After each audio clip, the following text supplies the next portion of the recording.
Hi friends, শুভ অষ্টমী। তোমাদের পুজো কেমন কাটছে? আমার কাটছে মোটামুটি। দেখো, এটা করছি মাটন। এই মাটনটা অ্যাকচুয়ালি সপ্তমীর দিন করেছি।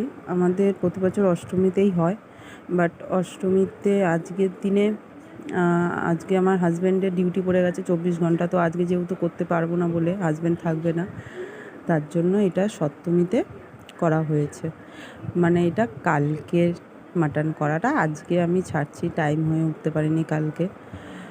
তার মধ্যে এমনই কপাল, মিক্সার গ্রাইন্ডারও খারাপ হয়ে গেছে, প্রেশার কুকারও খারাপ হয়ে গেছে। এবার মাটনটা প্রেশারে না সিটি মারলে না একটু অতটা নরম হয় না।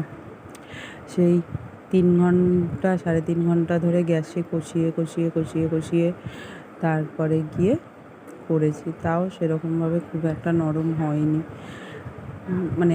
খেতে ভালো হয়েছিল, কিন্তু অতটা নরম হলে একটু বেশি ভালো লাগতো।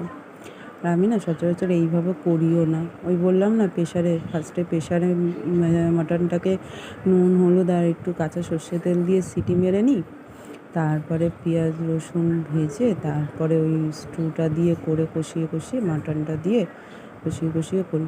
দেখো, এটা নরম করার জন্য আমি কত কিছু দিয়েছি।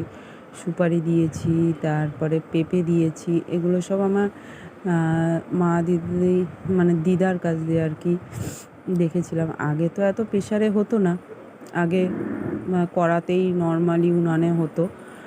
তো দেখতাম, আমার দিদাকে দেখতাম এরকম ঢাকা চাপা দিয়ে দিয়ে করতো, পেঁপে দিত, সুপারি দিত, নরম হয়ে যেত। কি সুন্দর, প্রেশারে দেওয়ার মতন তুলতুলে নরম একদম করতো। আমার মাও ইভেন করে, এখনও পর্যন্ত আমার মা কড়াতে করে, প্রেশারে করে না।